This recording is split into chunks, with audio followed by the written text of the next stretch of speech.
जब आप अपनी नेचर के अगेंस्ट जाते हैं, कुदरत के लॉस के अगेंस्ट जाते हैं, तो आप बीमार ही होते हैं। ये सब कोई इत्तेफाक नहीं है कि पीसीओएस का इंसिडेंस ऐसे ऊपर जा रहा है, ऑटिज्म का इंसिडेंस ऐसे ऊपर जा रहा है, डायबिटीज और ओबेसिटी का इंसिडेंस ऐसे ऊपर जा रहा है। जो मीन एवरेज स्पैन है, लाइफ स्पैन लोगों का, वो ऐसे नीचे आ रहा है। स्पेशली पाकिस्तान में तो बिल्कुल ही 60 पे आ गया है। 60 क्या स्पैन है जी? 40 में तो इंसान पे लाइफ की रेवलेशंस होना शुरू होती है और उसके 20 साल बाद आप मर जाएं।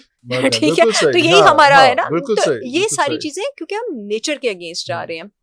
अब जब आप भूखे रहते हैं, भूखे नहीं रहते हैं, आपकी बॉडी में ऑटोफेजी नहीं होती है। ऑटोफेजी एक ऐसा प्रोसेस है कि जब इंसान फास्टिंग मोड में रहता है, उसकी जो बॉडी है अपने ही जिस्म के अंदर के डिजीज सेल्स को मारना शुरू कर देती है। जो इंसान अपने गट को रेस्ट नहीं देता, वो ऑटोफेजी के फायदे उठा ही नहीं सकता। फास्टिंग से ना सिर्फ आपकी बॉडी की डिजीज प्रोटीन्स निकलती हैं, अब इन डिजीज प्रोटीन्स में आपकी ऐसी प्रोटीन्स भी निकल सकती है बॉडी से जो कैंसर कर सकती थी आपको। आपने फास्टिंग करके अपनी बॉडी से उसको निकाल दिया।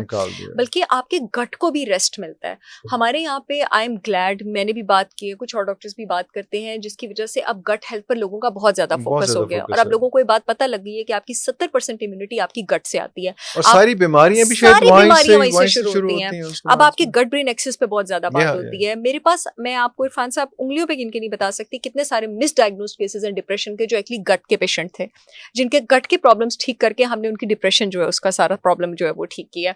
सो आप जब कम खाते हैं आपकी गट को रेस्ट मिलता है। वो इसलिए क्योंकि जब भी आपको कोई गट की प्रॉब्लम है तो एक बात तो कंफर्म है, गट में गुड बैक्टीरिया भी होता है, बैड बैक्टीरिया भी होता है। इस वक्त आपको डिसबायोसिस हुआ है, इस वक्त आपका पेड़ा बैक्टीरिया बढ़ा हुआ है, बहुत ज्यादा हुआ है। तो जब आप अपनी गट को रेस्ट देते हैं, वो बैड बैक्टीरिया, उसको भी तो नहीं खाना मिलता ना उतनी देर, वो आपके पास मरना शुरू हो जाता है।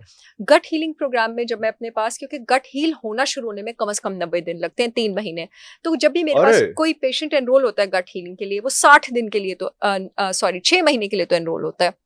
पहले 3 महीने मैं उनको स्ट्रिक्ट फास्टिंग पे रखती हूँ, क्योंकि गट हीलिंग हो ही नहीं सकती है जब तक आप खाना बंद ना करें। उसके साथ मेरे कुछ और भी प्रोटोकॉल्स हैं, वो सारा फिर, और डिपेंडिंग पेशेंट को क्या प्रॉब्लम है उसकी वो सारी रूटीन वगैरह डिवाइस करके। लेकिन ऑलमोस्ट शुरुआत हर चीज की मुंह बंद रखने से ही होती है, हर बीमारी की शफा की, ऑलमोस्ट।